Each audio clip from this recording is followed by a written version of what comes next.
The RX has long been a frontrunner of two-row luxury crossovers, blending sumptuous comfort with style. But what happens when Lexus decides to inject a dose of adrenaline into their popular model? I'll let you know up front that some of it is good, but is it a true performance vehicle? Let's find out. I'm Chris from AutoAcademics, and this is the 2025 Lexus RX 500h F-Sport Performance with all-wheel drive. Remember how I raved about the performance of the IS500? Well, this isn't that, but that hasn't stopped Lexus from adding a little spiciness to one of their best-selling vehicles. So let's get to it. Options on our 2025 Iridium Silver 500h F-Sport Performance tester this week include a 120-volt outlet for $55, the convenience package, which includes a panoramic view monitor, advanced park, and traffic jam assist for $1,670,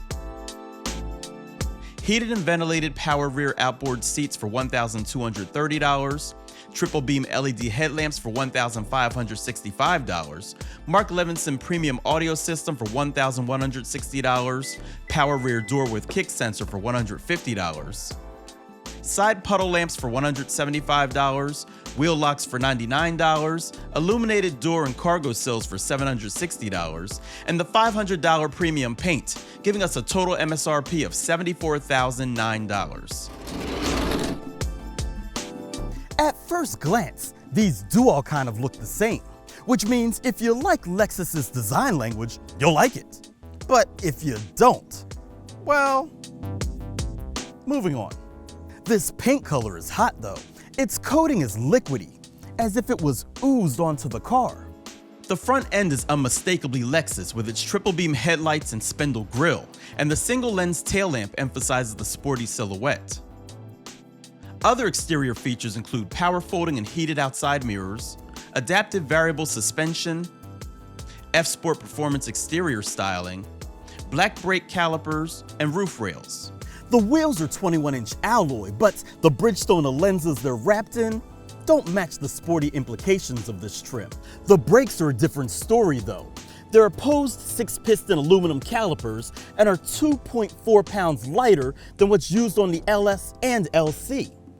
And if I'm seeing this correctly, the 15.74-inch rotors are two-piece for better maintenance.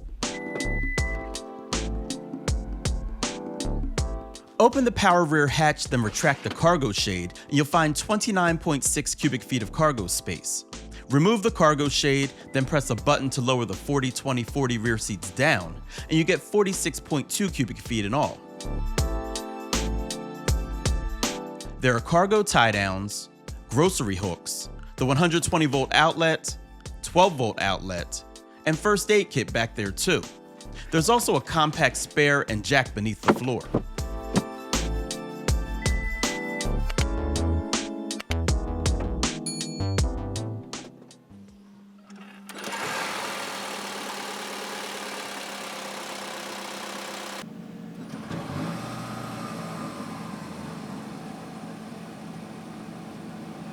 The 500h pairs a 2.4-liter turbo inline 4-cylinder engine with an 80-kilowatt e-axle inverter and motor in back that together make 366 horsepower and 406 pound-feet of torque. A direct 4 all-wheel drive system directs power between the front and rear axles with a 6-speed automatic handling the gears. Drive modes include Eco, Normal, and Sport, plus there's a custom setting so you can adjust the powertrain, suspension, steering, and AC. 0 to 60 can be completed in 5.9 seconds, and the 500h has a top speed of 130 miles per hour. EPA estimated fuel economy is rated at 27 miles per gallon city, 28 miles per gallon highway, and 27 miles per gallon combined. AutoAcademics saw 28.3 miles per gallon during testing on the required premium fuel. The doors have these electric releases, which is a nice touch. No pun intended.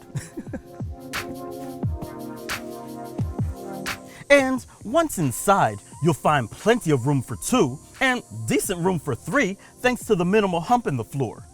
These seats are comfortably sculpted and even have power recline to give you a better look through the large panoramic roof.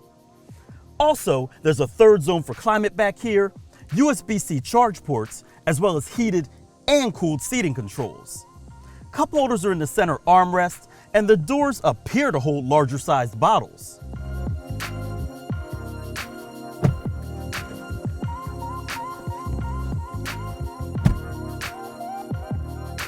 We've seen this red interior in numerous F-Sport models now, and while it's polarizing for some, I don't mind it. The seats look and feel great, as does the steering wheel, which has touch-sensitive controls that also depress when you select something. All other functions can be found in the infotainment system. Now, there isn't a home button to get out of Android Auto and Apple CarPlay, and to select your drive modes, you have to go through the menu system too. That part wasn't very intuitive, and it took me a while to find it, but I guess Lexus figures no one would use it anyway. Let us know if you use your drive modes in the comments section below. Other than that, everything works well, with clear graphics and responsive inputs. Also, the Mark Levinson stereo sounds decent, and the cameras might be some of the best I've seen in a while. Other interior features include aluminum pedals, multi-zone climate control, Sirius XM with 3-month trial, wireless Android Auto and Apple CarPlay, wireless phone charger, head-up display, power heated and ventilated leather-trimmed F-Sport seats with driver's seat memory, heated F-Sport leather-trimmed steering wheel, thematic ambient illumination, Lexus interface with 14-inch touchscreen display and navigation,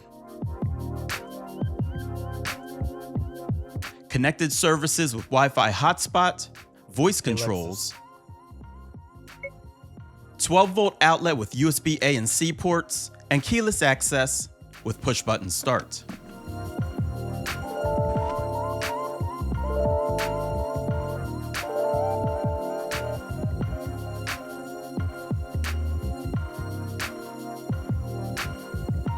Safety features include Lexus Safety System Plus 3.0 that consists of lane departure alert, parking brake support, safe exit assist, rear camera detection, intuitive parking assist, left turn oncoming vehicle detection, blind spot monitor, road sign assist, and rear cross traffic alert.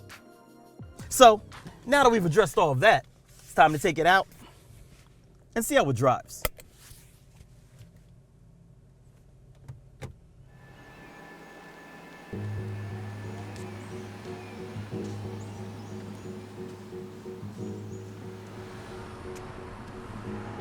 You know, it's kind of funny that I feel the need to say this, but I will, because there are a lot of legit hardcore performance SUVs out there. However, in spite of its name, this is not one of them. Now that we've gotten that out of the way, you should also know that when talking about Lexus's crossovers, I think the F-Sport trims drive the best. If we compare it to a standard trim, a bit more control is felt in this, while still being very comfortable, and it responds well to my inputs without much objection. Well, I'm referring to the chassis. These tires protest while performing a simple U-turn. I don't know if the tires are OEM or if they were replaced more recently, but while they're good tires, they're not made for performance. Something else not typically thought of for performance is a hybrid powertrain. Well, excluding those systems in hypercars. And while Toyota's hybrids have been class leading for efficiency since the beginning, this one adds a nice bump in performance. Acceleration is good, with a smooth throttle response. And is that a slight engine growl I hear? I know it's fake, but they still put it in here. Also, the handoff between gas and electric is almost imperceptible. The 6-speed automatic transmission is extremely smooth, yet will readily drop a gear when you ask for power. But it does appear to keep revs fairly elevated when cruising on the highway. The brakes feel good too, with a lovely pressure feel and modulation that Toyota's hybrids didn't always possess. Of course, the cabin is Lexus quiet, visibility is pretty good, and the seat coolers work extremely well on hot days. It's also nice how the 360 cameras automatically come on when you're parking, so you can see how straight you are in a space. You know, the RX is still a great car, and this 500h is arguably the best version to drive. But if you truly want performance, there's other stuff out there.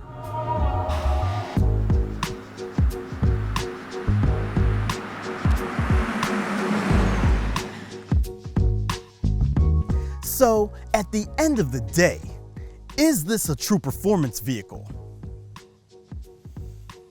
Not quite, and especially not with those tires. But it does drive better than the standard RX, which might make it even more popular than before. Now, don't forget to like, as it helps out the channel more than you know. Subscribe and hit that bell notification so you don't miss what we have coming up next. I'm Chris from AutoAcademics. Thanks for watching.